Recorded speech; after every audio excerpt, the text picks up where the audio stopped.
Walaikum Assalam. I am so glad and so excited to be here. And first of all, I would like to thank Almighty Allah for all His blessing on me.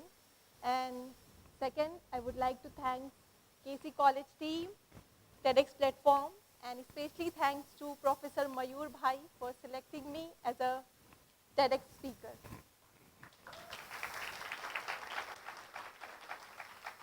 Today, I want to share a journey of determination, a journey of patience, miracles of courage.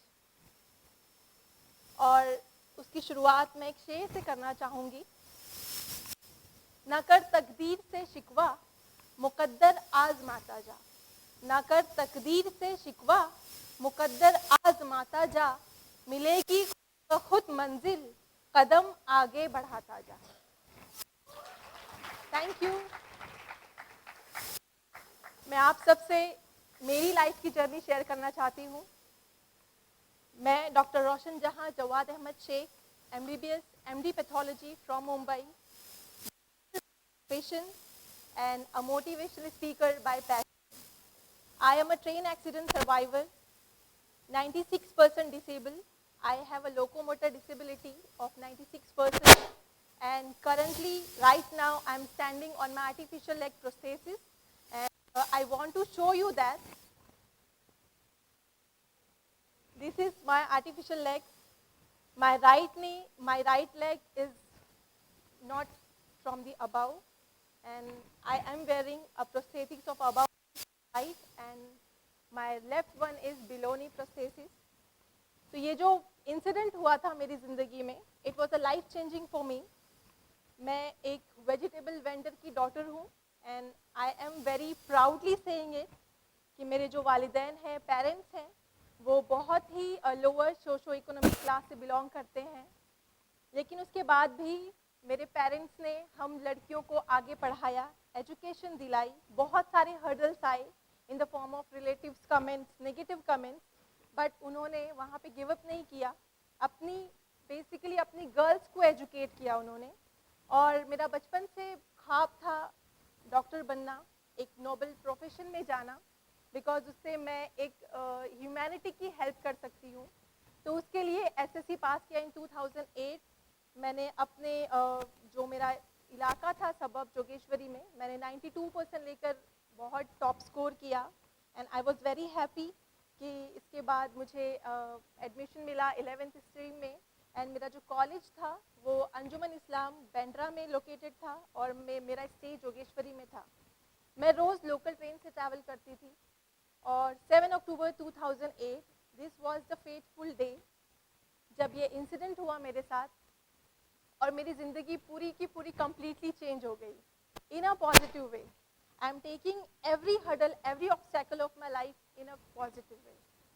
तो 7 अक्टूबर 2008 जब मैं अपने college से exam देकर घर जाने के लिए लोकल ट्रेन में बैठी, उसके बाद तकरीबन 10 से 11 बजे का वक्त था, बहुत रश था ट्रेन में। और जब मेरा डेस्टिनेशन करीब आया मेरे जर्नी का, मैं उस चलती हुई ट्रेन से गिर पड़ी अचानक। और जब मैं उस चलती हुई ट्रेन से गिरी, मैंने बहुत ही नज़दीकी से उस ट्रेन को अपनी आँखों से जाते हुए देखा। मेरी फैमिली को पता चल जाए किसी ना किसी तरह कि मैं यहाँ पर एक लावारिस की तरह पड़ी हुई हूँ। मैं 2 स्टेशन के बीच में गिरी थी, तो लोगों को आने में काफ़ी टाइम लगा, बट जब लोग आए तो किसी ने हेल्प नहीं की। मैं आधे घंटे तक रेलवे ट्रैक पर ऐसे ही ब्लीडिंग में पड़ी रही। माई HB was very low, but फिर भी मैं कॉन्शियस थी। उसके बाद मुझे रेलवे वर्कर्स की हेल्प से गवर्नमेंट हॉस्पिटल लेकर गए। वहाँ पर भी जब गवर्नमेंट हॉस्पिटल में मैं गई तो वहाँ पे ऑपरेशन थिएटर का स्ट्राइक चल रहा था। There was another exams from Allah for me. तो वहाँ पर भी मेरी ट्रीटमेंट स्टार्ट नहीं हुई। शाम तक मैं उस हॉस्पिटल में ट्रॉली पर यूं ही पड़ी रही, जिसकी वजह से बहुत ही कॉम्प्लिकेशन हुआ।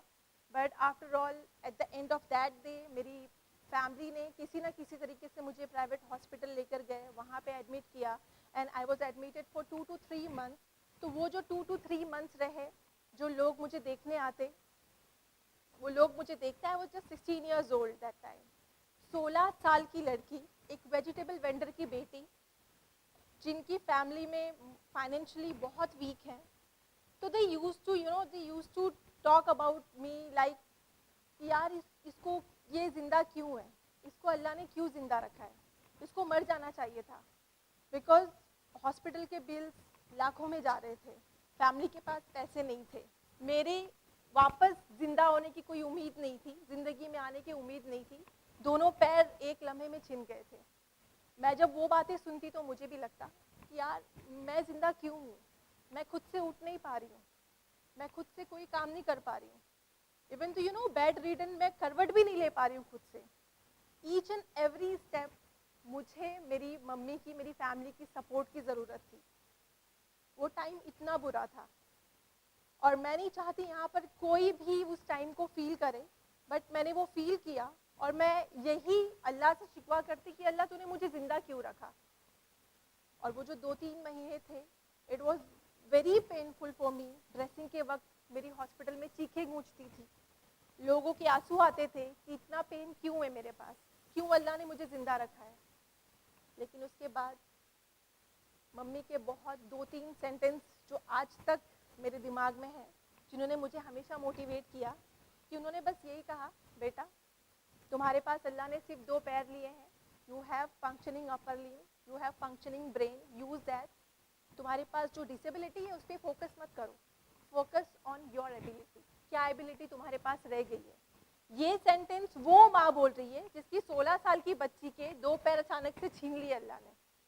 इतना करेज मेरी मम्मी में था, इतना फेथ था मेरी मम्मी में। ये जो फेथ है, faith on almighty, faith on God, इतना ज़बरदस्त था उनका कि उन्होंने मुझे उससे कन्विंस किया कि बेटा आज 2 पैर गए हैं, इन फ्यूचर तुम प्रेडिक्ट नहीं कर सकते फ्यूचर में क्या होने वाला है, फ्यूचर में बहुत बड़ा कुछ रखा है तुम्हारे लिए।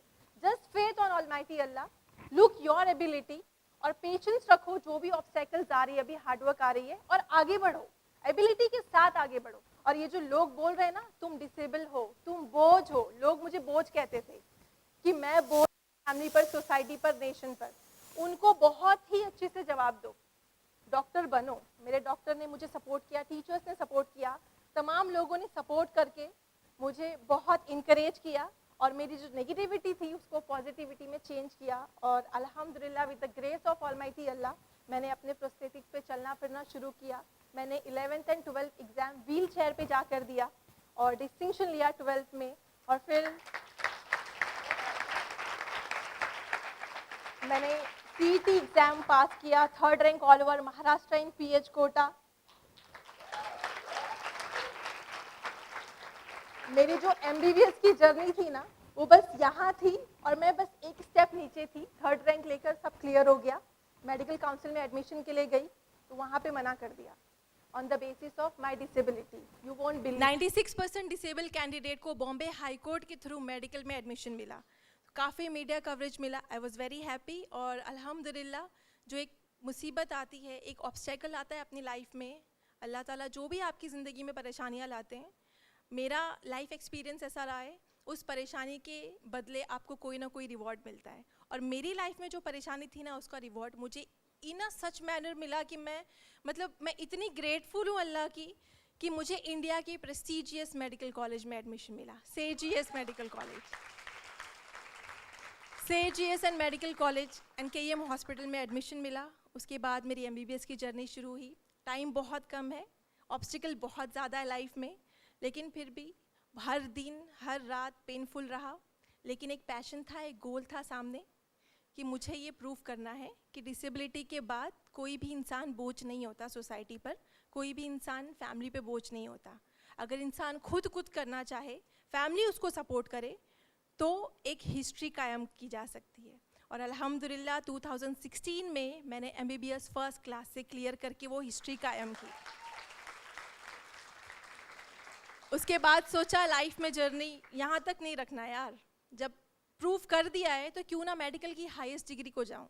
तो MD करने का सोचा, उसके लिए नीट PG दिया। NEET PG is the toughest exam in the country, वो भी 3rd रैंक लिया ऑल ओवर महाराष्ट्र।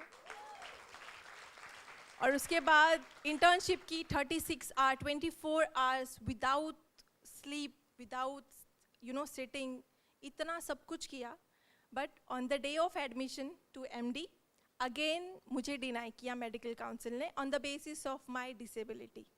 एंड ये जो डिनाई मिल रहा था वो मुझे एक मेडिकल लॉ के बेसिस पे मिल रहा था, and it was 20-year-old law. तो इस वक्त मेरे पास वक्त बहुत कम था, लेकिन जज्बा था, फेथ था, करेज था कि नहीं यार, अभी हार नहीं माननी है, अभी नहीं बैठना है। क्योंकि वो बोलते हैं ना, जीत हार हो जाती है जब मान लिया जाता है, हार उसी वक्त हो जाती है जब आप मान लो हार, बट जीत तब होती है जब ठान लिया जाता है। तो मैंने ठाना कि यार मुझे नहीं बैठना है, मुझे कुछ तो करना है इसके लिए। तो मेरा application member of parliament central health minister के पास लेकर गए, और वहाँ से यू वोंट बिलीव कि ये जो 20-year-old लॉ है, विदिन 2 days 2 दिन में जस्ट मेरे एक एप्लीकेशन पे चेंज हो गया। और जब ये लॉ चेंज हुआ तो ये एक एक इंडियन कॉन्स्टिट्यूशन में एक हिस्टोरिक डिसीजन लिया गया कि एक फिजिकल डिसेबल कैंडिडेट के एप्लीकेशन पर कोई 20 साल पुराना कानून चेंज हुआ है। और जब ये कानून चेंज हुआ तो मैंने बाकी मेरे पीछे आने वाले सारे स्पेशली एबल जो कैंडिडेट हैं, जो मेडिकल में एस्पायर करना चाहते हैं, उन सब के लिए मैंने राहें खोल दी। तो आई एम सो ग्लैड कि अल्लाह ने मुझे चुना हर एक चीज़ के लिए। भले ही मेरी लाइफ में बहुत सारी कॉम्प्लिकेशंस आई, बट मैंने उनका लड़कर मुकाबला किया। और उसके बाद जब मैं MD कर रही थी, MD में भी मुझे उस चीज़ का रिवॉर्ड मुझे इस तरह मिला कि MD में again I got admission in KEM hospital, सेठ GS मेडिकल कॉलेज। और I am very happy and very proudly saying कि रिसेंटली मैंने अपना MD इन पैथोलॉजी कंप्लीट किया है, 4th रैंक लिया इन KEM हॉस्पिटल।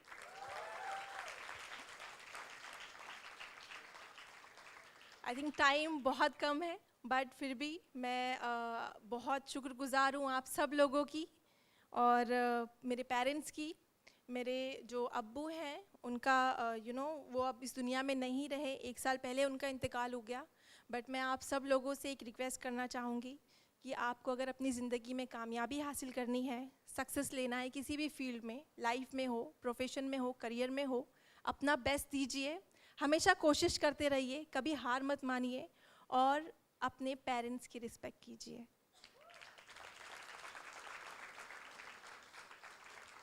पेरेंट्स की ब्लेसिंग और दुआओं में बहुत ज़्यादा ताकत होती है। चाहे हम कोई भी रिलीजन से ताल्लुक़ रखते हों, हमारे पेरेंट्स का मुकाम हर रिलीजन में वही है जो हमें आज समझ में नहीं आता। बहुत बड़ा मकाम है उनका, बहुत बड़ी पोस्ट है उनकी। बस खुश रखिए उनको, और आज घर जाकर एक छोटा सा थैंक यू बोलना मेरी तरफ से, अपनी तरफ से, कि आपके पेरेंट्स ने इतना बड़ा किया आप सब लोगों को। हम जब पैदा होते हैं उसके बाद से हमारे दोनों मम्मी पापा अपनी सारी ख्वाहिशें, अपनी सारी जो भी डिज़ायर्स होती हैं उसको मार देते हैं, और सिर्फ वो जीते हैं, खुश रहते हैं हमारी कामयाबी के लिए। और ज़िंदगी में सिर्फ ये 2 ही ऐसे प्योर रिलेशंस हैं जो आपकी कामयाबी में खुश होते हैं बहुत दिल से, और जो विदाउट एनी बेनिफिट आपके लिए हमेशा प्रे करते हैं। तो इज़्ज़त कीजिए, कदर कीजिए अगर आपके पास वो पेरेंट्स हैं, आपके पास मम्मी पापा हैं तो।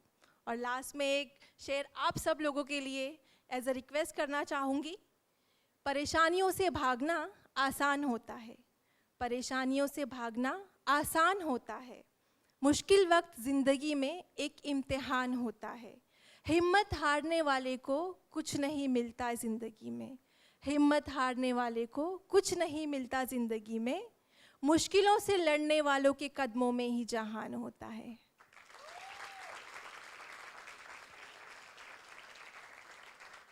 आप सब लोगों का तहे दिल से शुक्रिया, thanks a lot from bottom of my heart. और बहुत अच्छा लगा, बहुत ज़्यादा मैं बहुत एक्साइटेड थी TEDx के लिए, आप सबको अपनी स्टोरी बताने के लिए। बस एक यही रिक्वेस्ट रहेगी कि आप कुछ ना कुछ सीख कर जाना, भले ही ज़िंदगी में परेशानियों से लड़ना ही क्यों ना हो। बस ये छोटी सी चीज़ सीख लो, और हमेशा अपने से लोअर लोगों से कंपेयर करो। ज़िंदगी में बहुत पीस रहेगा, बहुत सुकून रहेगा। हम छोटी छोटी प्रॉब्लम्स को लेकर कंप्लेन करते हैं गॉड से, पेरेंट्स से, कि हमारे पास ये नहीं है, हम कम हमारे पास हम कम है वेल्थ में, हम हेल्थ में कम है। जिस दिन आपने अपने से कम दर्जे के लोगों से खुद को कंपेयर करना शुरू कर दिया, उस दिन आपकी लाइफ हेवन हो जाएगी। आप कभी उन लोगों का सोचना जिनके पास 2 आंखें नहीं हैं, आप कभी उनका सोचना जिनके पास हियरिंग नहीं है, आप उनका सोचना जिनके पास पैर नहीं है, जिनके पास हाथ नहीं है। सबसे बड़ी वेल्थ हमारी ज़िंदगी में खुद गॉड ने हमें दी है, जिसकी हमें वैल्यू नहीं है, वो हमारी फिजिकल फंक्शनिंग बॉडी है। सोचो, अचानक से आपके हाथ नहीं रहे तो आप क्या करोगे? आपके पास आंखें नहीं रही, आप क्या करोगे? हमेशा कंपेयर करना, जब भी लाइफ में मायूस हो, जब भी डिसअपॉइंट लगे, जब भी डिप्रेशन में हो, हमेशा कंपेयर करो अपने नीचे लोगों से, अपने कम दर्जे लोगों से, in a way of health, in a way of physical health, wealth. हमेशा खुश रहोगे। Thank you all of you.